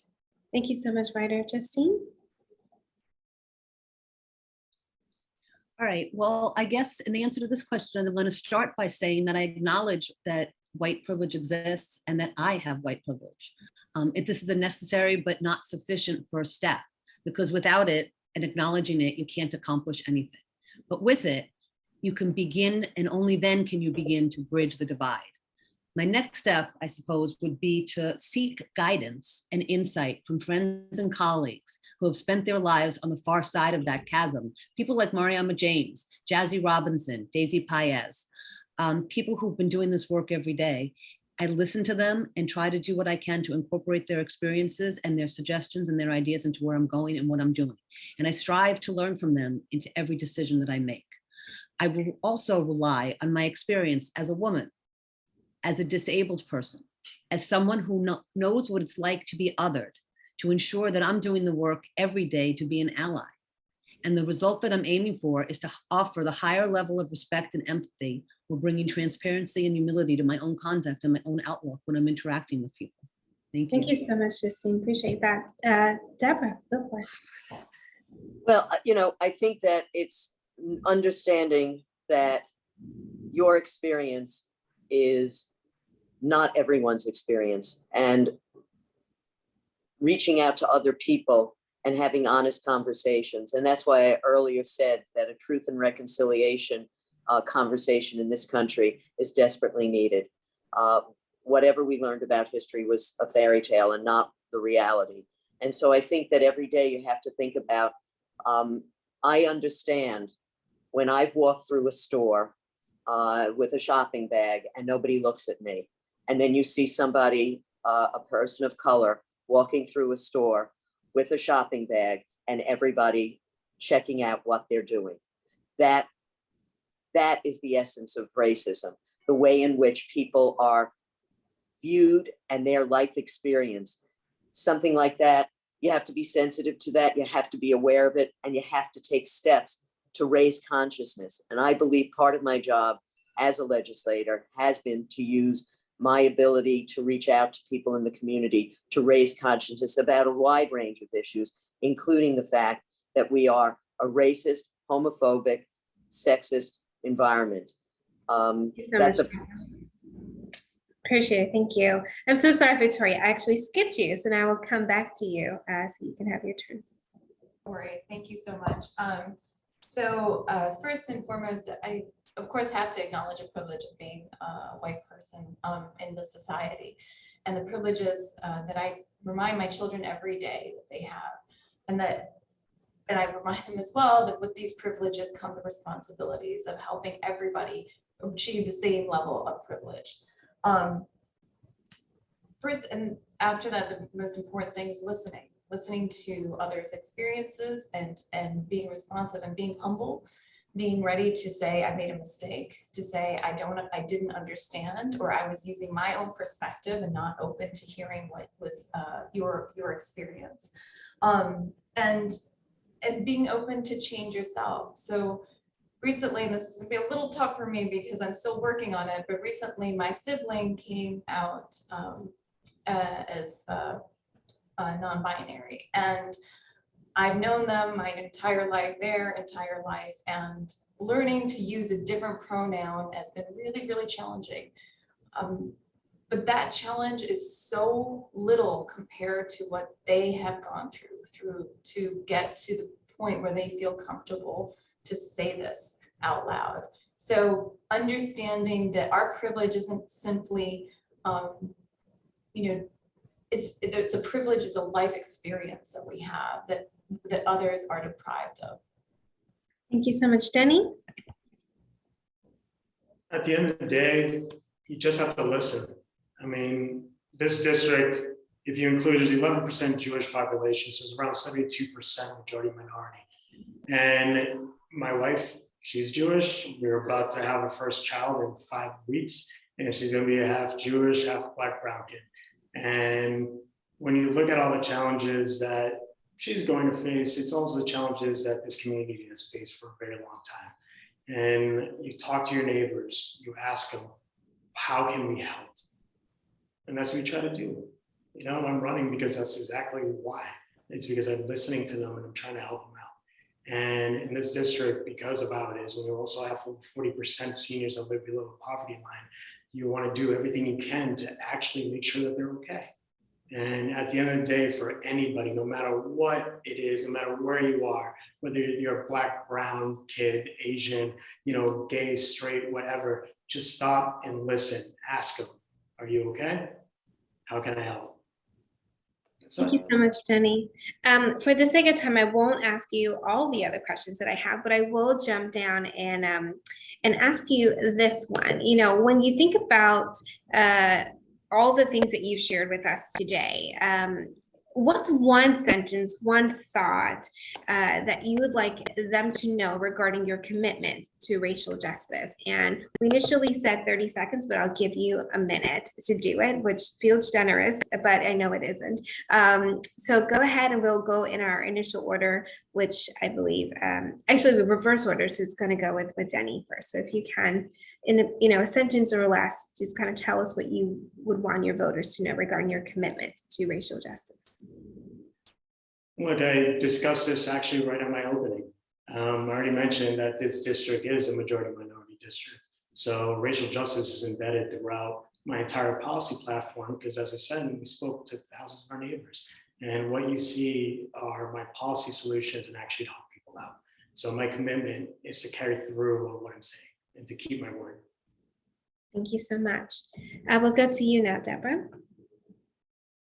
Well, I would say that it is constant and ongoing. And I think that, we're faced with an existential crisis of democracy, but we're also, that is intrinsically linked to the issue of racism, because the people who don't want democracy are the people who are afraid of a just and balanced and equitable society. It's not a mistake when you see what was unleashed by the former president and what people feel empowered to say and do. And to the fact that somebody who, a white kid could travel 200 miles to kill people simply because of the color of their skin, and yet he's able to surrender when somebody of color driving, gets pulled over and is killed because of a broken taillight. This society has a lot of work to do, and I feel it in my heart, and I believe we have to constantly check where our biases are and how we're going to make a difference in the world. Thank you, Deborah. Victoria. Thank you. So, I believe very much in what Dr. Martin Luther King said, that and injustice anywhere is a threat to justice everywhere. The more we promote racial justice, the more whole we become as people ourselves, and the more whole and more powerful and the stronger we become as a society. Thank you so much. I'll go to you, Justine. Thanks so much. All right, so I'm tempted to say that I would, well, you know what, earlier, well, maybe 4 years ago, I would start from the premise that communities are inherently cooperative enterprises, and that I do believe that this creates value. I still do. But I think that's why communities come together and coalesce in the first place. But we have allowed ourselves to forget that we're all in this together. Like Deborah said, this has just become and devolved into a very contentious, oppressive, antagonistic society. And we need to work together because our communities are falling apart and the value of coalescence is squandered and everybody is suffering. So my commitment to racial justice is about bringing disparate communities together and forming larger communities and trying to make connections, calling people in, not calling people out as much as possible. And my goal is to build bridges across these divides and across gaps of race and class. And just because it helps people, and not just because it helps people with whom we connect, but also because we are all better off when we do this. And I know that's kind of Pollyanna pie in the sky, but boy, do we really need this in the world. We really need to put our hands out and say, let's work together. Thank you so much, Justine. Ryder. Yeah, I think at the very beginning of this forum, I talked about moving into political work because of a once in a lifetime threat to democracy. And I should have added an adjective, multiracial democracy. And the work that I did specifically was voter protection to make sure everyone in the presidential and Senate and other elections could register, vote, and have their votes counted. And it was disproportionately people of color who these supposedly colorblind laws were designed to exclude. And whether it's a voter ID or something, once we had a clerk who said, well, we're gonna have police at the polling place so everyone feels safe. What makes one voter feel safe makes another voter feel very unsafe. And we have to acknowledge the ways that things that seem progressive or seem neutral are in fact anything but. And it's easy to talk about the threats to democracy nationwide. And what's harder to do is to talk about the threats to democracy and to racial justice in New York City. And to circle back to other things I said earlier, we lost 4.5% of our Black population. We have the most segregated schools in the country. These things are ongoing under current leadership that we have in Albany, and we need change. Thank you so much. And because you were all so wonderful with time, I actually can now squeeze in a 30-second question for you. And that question is just maybe, is there a book? Is there a podcast? Is there some sort of resource? Is there even a person or people group in your life that helps to inform your understanding of racial justice matters? And if so, can you let us know what that person thing is? Again, you'll have 30 seconds to tell us. So Ryder, you go first. Sure. So I talked about some groups and policy areas, but I want to talk about some books. Before I was a tech entrepreneur, I was studying to be an English literature professor. And so, yes, there are some books like, The New Jim Crow that really opened my eyes about mass incarceration and over-policing. There's a great political philosophy book, The Imperative of Integration by Elizabeth Anderson, who informs a lot of my policy views, but really novels are the way to enter into other perspectives. So the works of folks like James Baldwin and Toni Morrison, those are the sources of true insight, not that the other insight is less true, but of actually inhabiting another perspective, if only for a few hours, because that empathy building muscle of reading fiction is something we can all benefit from. Thank you so much, Ryder. Justine. Okay, so I guess I'm going to talk about the two books that have made a really deep impression on me, and they're both by Isabel Wilkerson. One was The Warmth of the Others. Sorry? I couldn't hear you. Sorry. Okay, sorry. I think Deborah was disagreeing. Okay, there you go. Sorry. All right. The Warmth of Other Suns and Caste. So particularly the second title, Caste, makes it clear how race and class are bound up with one another in American history and politics. But a much bigger influence on me is the face-to-face interactions that come from sharing insights with people who are making the same journey that I am and trying to go along the road. So For example, during the BLM protests in 2020, I participated in a series of weekly vigils in which a rotating group of Battery Park City Cares, BPC4BLM, Battery Park City Cares for Black Lives Matter members, read the names of people of color whose lives had been ended by police violence, culminating with the Juneteenth educational presentation. I've also participated in several meetings like this one, where Dr. Anika has been taking on the role of a thought leader, and we've asked questions and had a lot more interaction. And I rely on those for advice and guidance, right? And then just a few weeks ago, I helped lead a rally against gun violence in schools, where I was reminded all over again that when guns kill Americans, it's overwhelmingly people of color whose lives are ended prematurely. Thank you. Thank you so much. Victoria. Thank you. So my first foray into activism was in high school when I joined Amnesty International. And that was really kind of formed my sense of how you can, there are groups that believe that we're all human and that all humans have the same rights. And so it was a great foray. If anybody here's ever gotten an email from me, they've seen my quote at the bottom of it, which is, Nelson Mandela's, it only seems impossible until it's done, or it always seems impossible until it's done. And Nelson Mandela has been a huge influence. His, book Long Walk to Freedom really impressed me and really moved me in everything that Mandela went through to becoming, with such grace and such fortitude, to becoming a president, the first president of South Africa, Black president of South Africa. It's just amazing. Thank you so much. Oops, sorry, am I out of time? Thank you, appreciate it. Deborah. Well, I was going to say Caste was a very influential book, but I also would say that in the last many years, we've had many, many more women of color who have come into the assembly, and the Women's Caucus is a place where we can talk and share ideas and occasionally go on retreats together. And hearing other people's experience and checking your own biases with colleagues who are which is a safe space has been vitally important, and seeing the world through their experience is something that I think has helped to ground me and helped me to focus and continues my passion for public service, because I know we have to do so much more so that their kids that they are bringing with them to the legislature will have a different world in which to live. Thank you so much, Deborah. Denny. Well, it might sound political, but it's absolutely true. It's the people of this district. I mean, look, sitting down with political leaders in Chinatown, telling you what they feel and what they're going through with all anti-Asian hate crimes increasing over 361%. It's going, visiting the rabbis and talking to them, and visiting, walking around the yeshivas and seeing how much of a disrepair these schools are. It's talking to the Black ministers at Minister's Temple. It's talking to Latino leaders that lead Section 8 housing. It's talking to all of them, seeing what they're going through on a daily basis, and then recognizing that they're asking for help. They're the ones that actually guide me, and that's my money. Thank you so much, Jenny. And way to be a trooper with the background noise. Well done.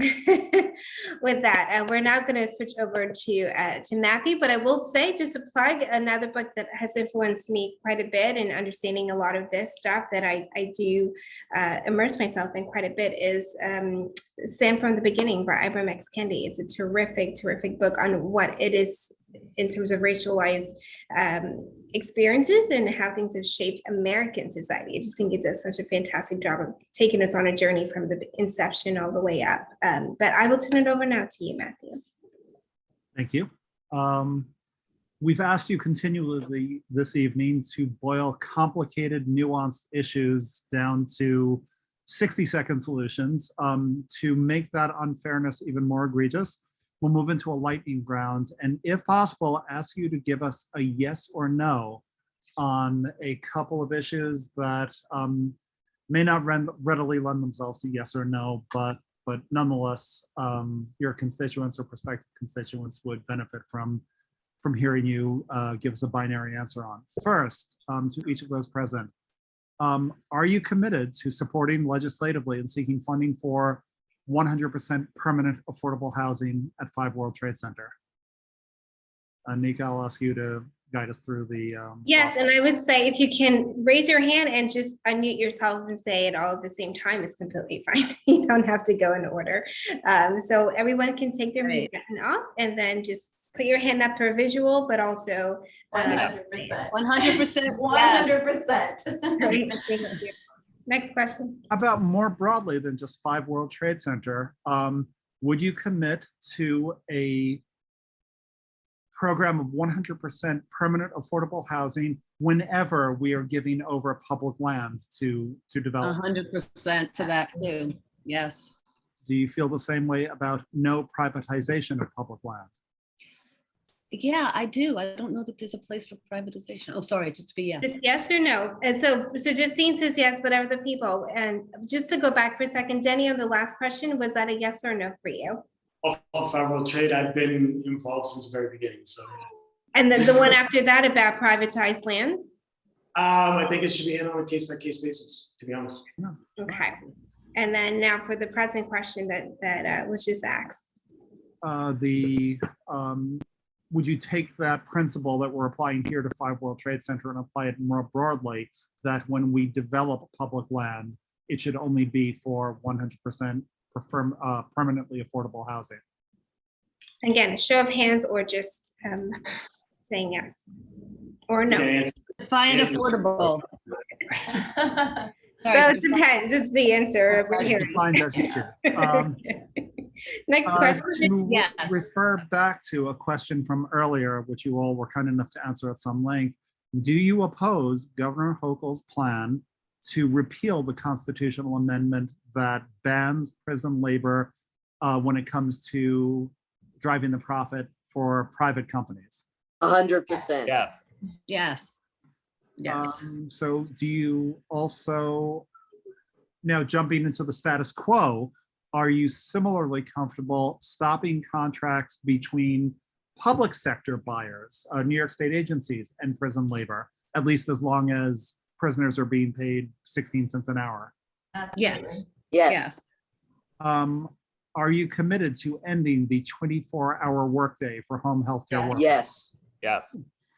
Are you committed to increasing taxes for billionaires and large corporations in New York State? Yes. Yes. Yes. Most definitely. And do you support reparations at the federal level? This takes us out of New York State. Yes. Yeah. Yes. Yes. Thank Yes. you again, and apologies for asking you to boil complicated issues down to a stark binary. And Dr. Nika, why don't we bring it back to you for some closing remarks, please? Absolutely. Thank you so much, everyone. And again, I appreciate that a lot of these questions do require some nuance, and we did not give you the opportunity to add any nuance to your answers, but it's implied, right? We get it. But thank you so much for just being here with us today. Thank you to everyone who tuned in and will watch this on the other side in terms of the recording. But this really has just been a great honor to be able to listen to your views, understand your perspectives, and the fact that you took this opportunity to speak directly to us, your voters. We really, really appreciate it. We want to give just a special thank you to, first of all, my co-moderator, Matthew Fenton. As said before, he is the editor of Broadsheet and has done a lot of work with BPC4BLM.